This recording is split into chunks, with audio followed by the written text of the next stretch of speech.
Good morning, everybody. I'm Mel from the Sussex Social, and I'm here with Dan Ford from Story Screen to talk about getting video confident this morning.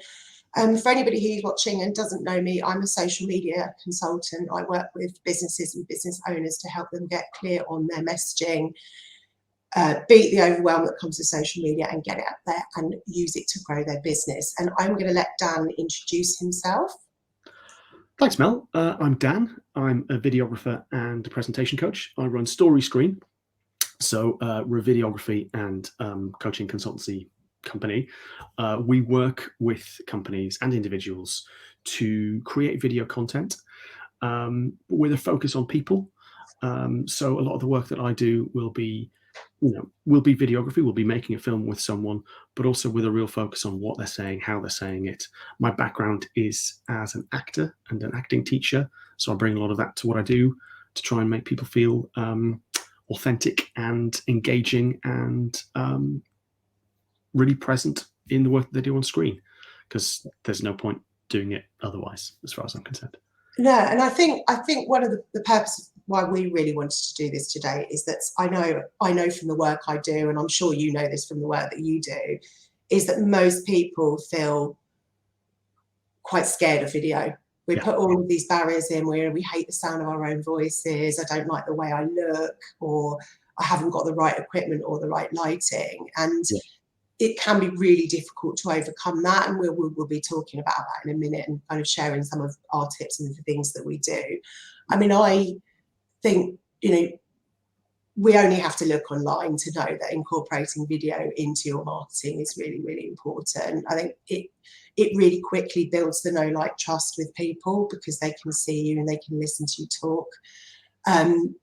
Some recent research that I looked into earlier this week was saying 84% of people say video does influence their purchase decisions, and it's much more likely to be shared online and on social media. So it's kind of great for building your audience and getting people engaged and actually knowing who you are and what you do. And also, it can be a lot quicker than writing long form content. Absolutely. I think the average person types 70 words a minute, and we speak an average of 140 a minute. You'll probably know that better than me, Dan. And there's the immediacy of video, just talking to someone and doing it, being there, being a face, rather than, certainly when I'm writing, I will agonize and try and be perfectionist about every word. When we're talking like this, you can't. It's already out there. It's gone, and you've got to move on. Yeah, I think that's actually a really important point. And one of the things that I do with my clients is that it's quite difficult to, when you're writing, to get your words across how you would say them. Yeah. And that's the thing that resonates with people. So, and kind of, I guess, a topic for another day. So quite often I'll say to people, well, let's record you speaking when we're talking about what you do, because actually that's your words and those are really genuine. Yeah, absolutely. Absolutely. Cool. So what are the kind of basic things that we need to get started with making videos? Well, I think to begin with, okay. There you go. I get a lot of people talking to me saying, oh, I need to do video because of all the reasons you stated. You hear these stats and you go, 100, the average consumer is going to watch 100 minutes of video a day. It's great real estate. It's something I know I should be doing. And I get people talking to me and they'll say, oh, but I need to do video. And I have to ask why. Yeah. And obviously there's the big reasons why, but the little why. So I think the thing to do before you start off with is have an objective. If you have an objective, it's the same as everything else, a piece of writing, a piece of work, anything. If you have a clear objective, then everything else flows from that. Is your objective simply, and it might be for your first video, it might be to get over your fear of doing video. That's fine. That's a perfectly good objective to have. Is it to increase the awareness of your brand? Is it for a particular number of comments or engagement or whatever? They can be really quantifiable or they can be quite abstract. I don't mind, but I think as long as you have an objective, then that helps you know what you're doing. Yeah. It means you can go do a finite number of things to meet that objective, other than what you don't want to do, which is get yourself on video and go, I don't know what I'm doing. I don't know why I'm here. I don't like it. I don't like the sound of my face, the sound of my voice, which is all very natural, by the way. You shouldn't, because we never see ourselves properly, Right. and we never hear ourselves properly, because the way that our biology is, we hear our voices resonating beautifully inside our own chests and heads, and then the recorded voice that you hear is always going to be less rich. So there's all those great reasons not to do it. Like you said, there's all these reasons to avoid it. So what are the reasons to do it? What is a specific objective you can find? And then from there, you go, well, okay, well, what's the thing that meets that objective? Is it just one simple video? Where's it going to go? Is it on LinkedIn? Is it on Facebook? Is it alive? And really working out from there what it needs to do to fulfill what you want from it. I think that's really the key. And then you can work out from there. Obviously, you need the basics. You need a camera. You need to be able to, have your audio. You need a microphone. Lots of the technology that we might have for everyday work. I'm just coming to this straight from an Apple laptop. I've done nothing fancy with it. I haven't got an external microphone. I haven't got an external camera.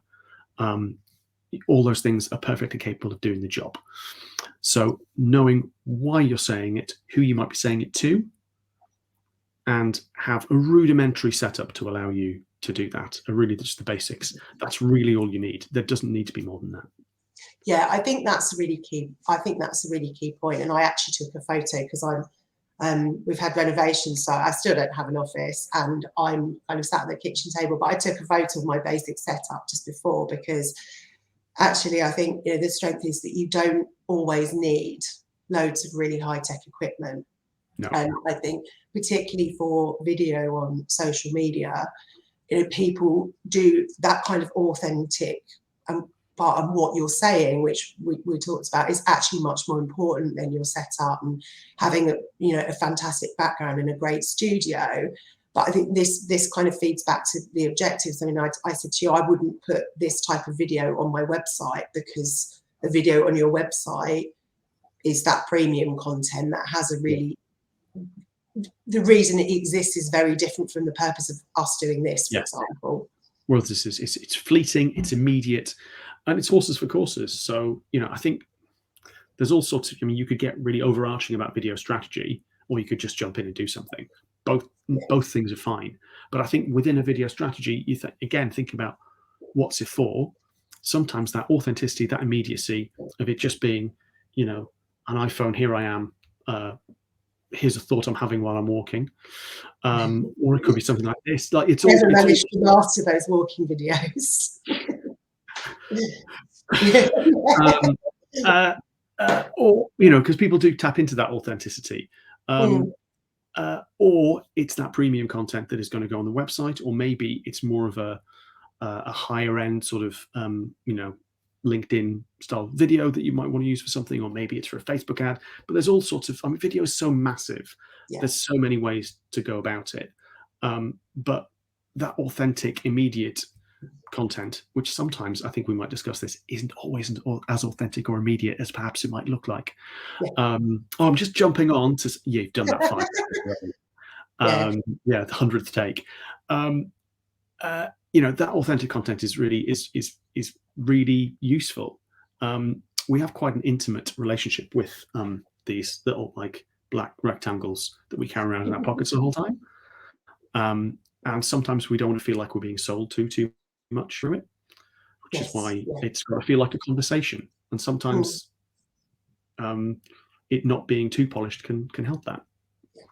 Yeah, I think that's a really key point. And I think next kind of question, I think point we want to address was how to feel more confident about doing video, because I think like we've talked about, all of us have got these barriers, and I think I hate the sound of my own voice and I hate the way I look is probably the two that I hear most often.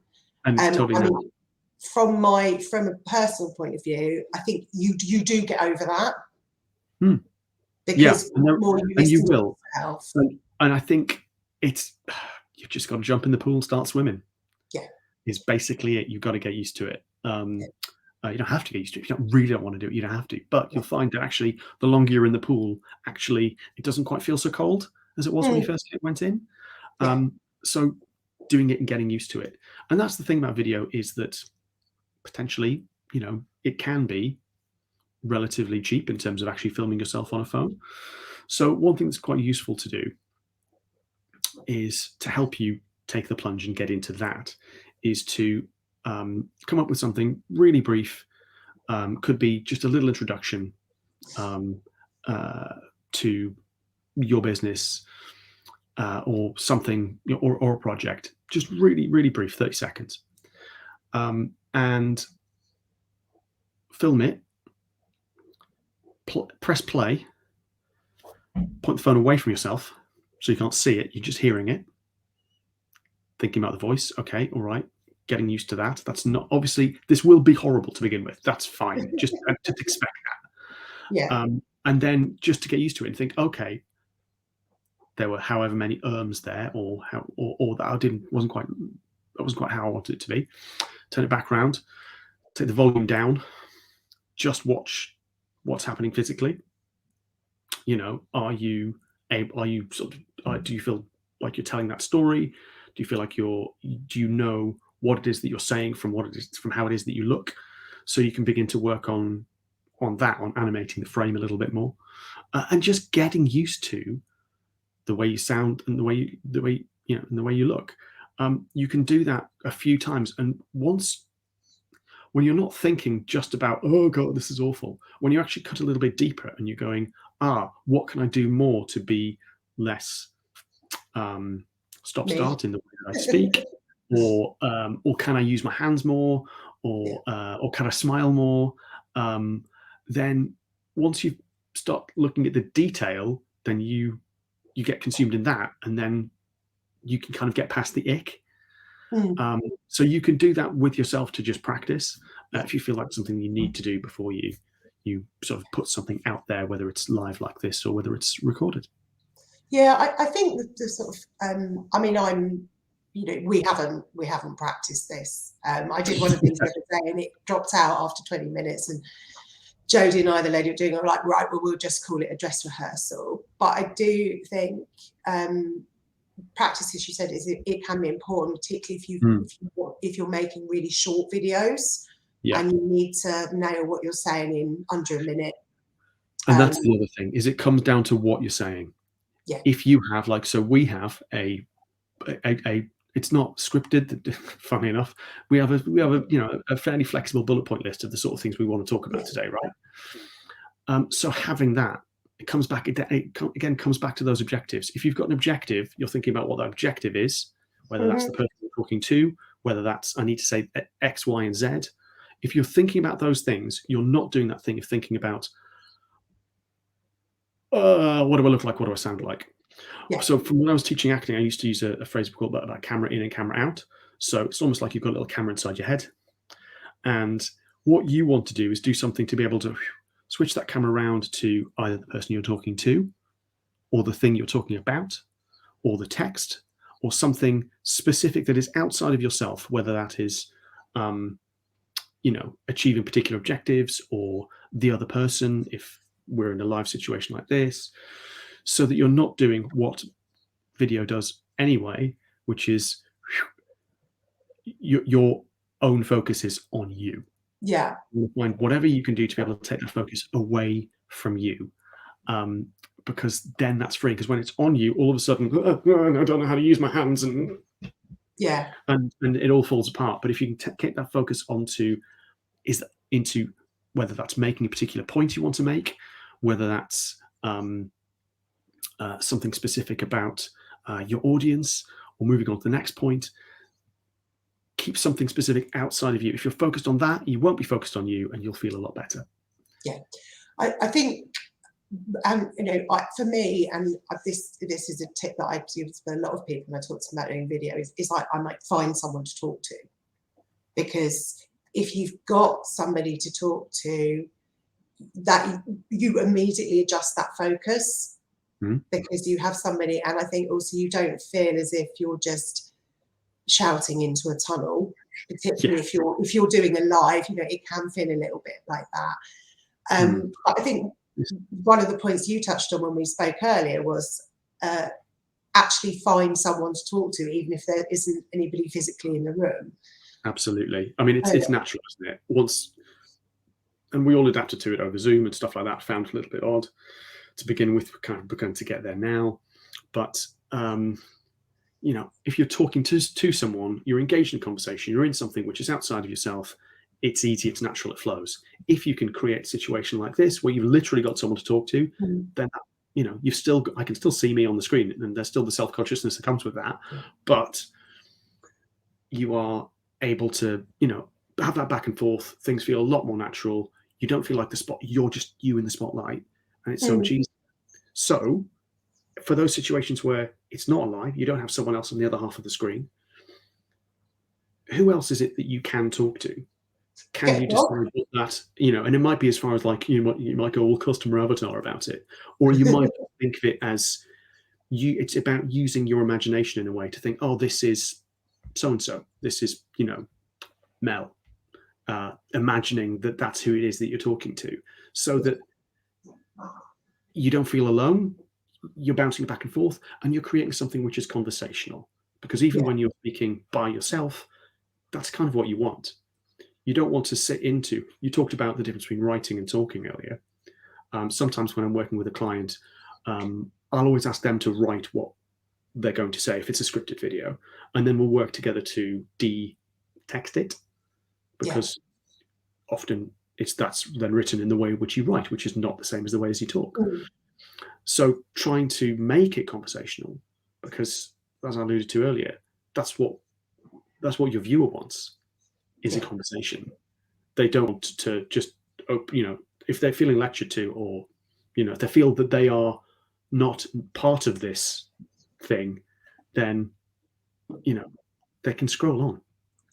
So making it conversational, which makes it easier for you. It's about finding ways of taking the pressure off yourself, basically. And so one of those can be having someone to talk to, or if not, they're not really there, imagining them. No, I think that's an absolutely key point, and I think that goes really, you know, kind of finding someone to talk to goes right across whether we're writing or making video, because actually, you know, what is the purpose of this? You know, and it is to engage your audience and actually get them to read that and want to read that or watch that and want to find out more. So I think one of the things that, so there's the kind of I've done it. I think we've all been guilty, and I see people do it a lot. You know, they make videos, they have a video made for their website, or they make a video for social media, or they do a live, and then it disappears and they don't do anything with it. And you know, there's a certain level of investment in all of these things we do. You know, that can be time, it can be money, it can be resource, it can be a mixture of all three.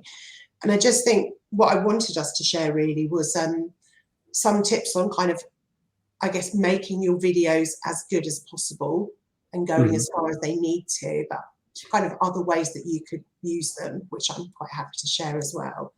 So what would be your, I don't think we want to go too far down the editing route, because it is actually a real skill. I know I've asked you to help me out in the past. So what would be the kind of key things that you would say to kind of make the most out of your video and getting it looking as good as possible? Well, lighting is really important. And that doesn't mean that you have to have a ring light that I could see in the mirror. Before you sat down, I could see it in the mirror behind you, but now you sat down, I can't see it. I don't. I sometimes use one. I sometimes don't. Well, sometimes you'll need it because the light will change. I'm sat in front of the window. I've got the blinds down because actually it would be far. Hang on, I'll do it. Too bright, blown out. Just knowing where the light is. You don't have to necessarily have a light. I've got lights. I've got all the kit. I'm not using it for this because you don't need to. But just knowing where the light is really helps, just so that you can be lit properly and, you know, see your face. If you really want to get into it, you could have a couple of sources of light either side of you and one behind you.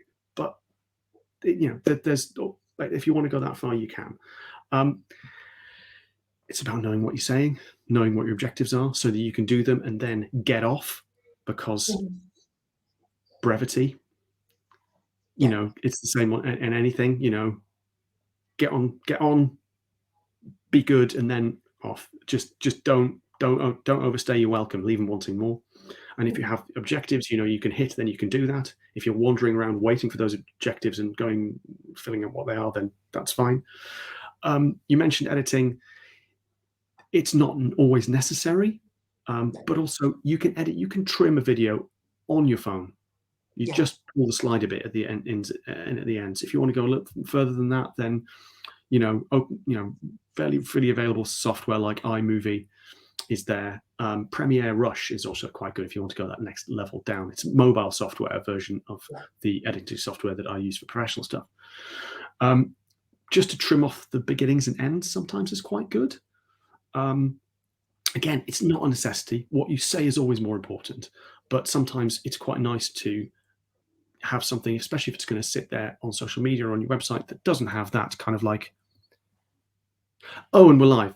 That moment of seeing someone switch on in the eyes, or that bit of someone doing a really good finish, and that's why you should read my book.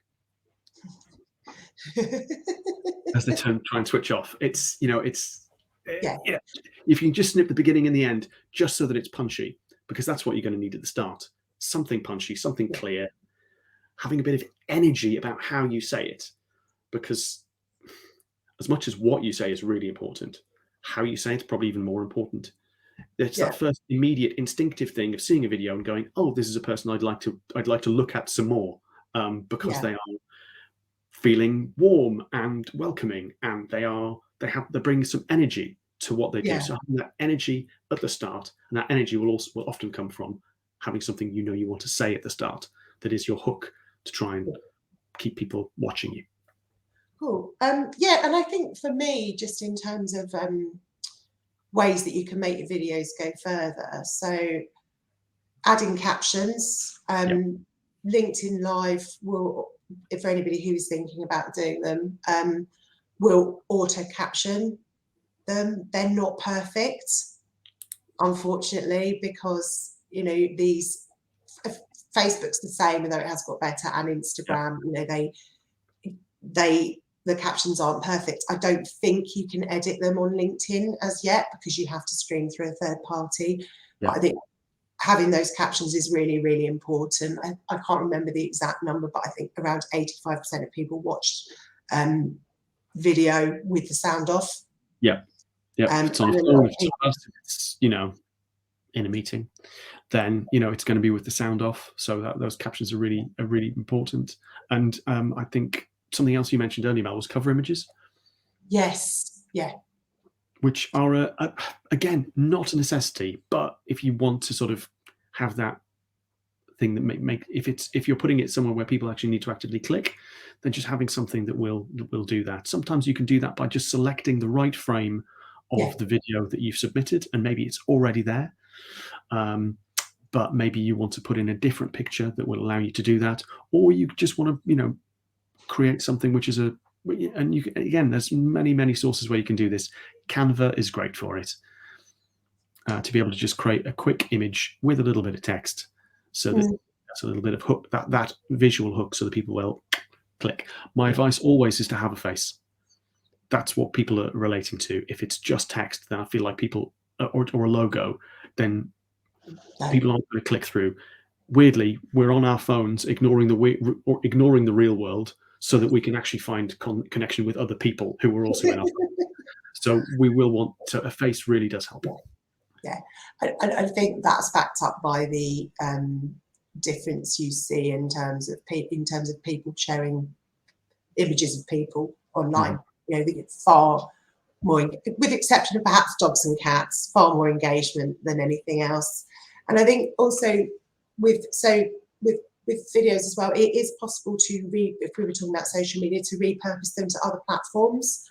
So, for example, Dan and I are using StreamYard today. What that allows me to do is I can take this video, download it, and I can share it to, should I want to, and more importantly not want to have the time, share it, post it on YouTube, put it on Facebook, put it on Instagram, you know, put it somewhere and link through on Twitter, should I want to. I could potentially, for some lives, you can cut them, edit them down to bite-sized pieces, so you can just share specific tips, and also using that to create written content as well. So, there's lots of excellent tools for transcribing your video, so you can easily turn it into a blog. You obviously will need to edit some of that because writing is different from speaking, but it's really good for that kind of conversation piece as well. So there's, and don't be afraid of resharing them at a later date, because a lot of the things that we talk about are what we call evergreen. Yes. So going back to what you said at the beginning, having an objective and having a strategy, that doesn't change regardless of whether it's Instagram Reels or you're doing TikTok or you're doing live or it's a video for your website. And reusing those as often as possible, because trust me, no one is going to be sort of scrolling through whatever platform you're sharing this video on and go, oh, I've seen that before. How dare they? This is what I pay my license fee for, and repeat. Like, they're not going to care. If they've seen it before and they're not going to watch it again, they'll scroll past. No harm, no foul. No one will mind. So once you've got it, once you've made that investment, which is, as you said, could be time, could be your own time, could be money, it could be something you've done professionally, don't be shy about using it. Get it out there fairly regularly. There's no shame in that, and make the most of it, because also your audience is going to change depending on, as well, all too well, Mel, about who's going to be online at what time, who's going to be on what platform. So there's nothing wrong with peppering that out there. No, there's not. And I think as well, the real sort of tip for me, because we finish up now, is to start small. So like you said, can you film a really quick introduction? And if you are using Instagram or Facebook, then LinkedIn ditch stories because it wasn't working on here. Those are really good kind of short snippets, behind the scenes content where you can put it out there and share it. And if you want, it will be gone in 24 hours and nobody ever has to see it again. Yep. Absolutely. So that can be a good way to kind of dip your toe into the water of, my God, I'm absolutely terrified and I don't know, I don't want everybody to see this. And also, if we can push that water analogy as far as we can go, right? Because I was on it earlier, like it is, your video out there is just another drop in the ocean of people doing video. Yeah. It's not special. People aren't going to look at it and dissect it. The only person who's going to be doing that's going to be you. Yeah, so I think this is what I always say. It will be washed away before you know it. So you'll be safe out there. You'll be one of many millions and thousands. So to sort of get away that fear, everyone else is all in the water already, and it's okay. Yeah, I think that's 100% true. And, we are always going to be our own worst critics. And I do think you get desensitized to it. And I think another really important point is you never know who is watching. So during the first lockdown, I wasn't very big. Well, I had the kids at home, but work-wise, it was quite quiet because I'd switched from doing in-person teaching. And I've made a lot of video, like short videos on Instagram. And I got a phone call one day from somebody, and she phoned me up and she said, I've watched every single one of your videos, right? And she had never commented. And obviously I can see who's watched this, but I can't see who's watched my video that I've popped on Instagram that is 3 minutes long, right? And she said, I've watched all your, and she'd never liked or commented or anything, but she'd obviously thought it was engaging enough to watch all of my videos. I mean, I don't know why anyone would want to do that. I think that's a really important point as well, is that yes, I'm a bit scared, but sometimes it's that reframe. It's thinking about, okay, what does my client need to know? What is the purpose of this? Exactly. And it comes down to, again, how can I give value? What is the purpose? What is the message that I need to impart? If you're focusing on the message, then that not only does that help the message be better, help you deliver it better, it also takes that camera off you onto the message, and it helps you deliver it better because you're less self-conscious. Yeah.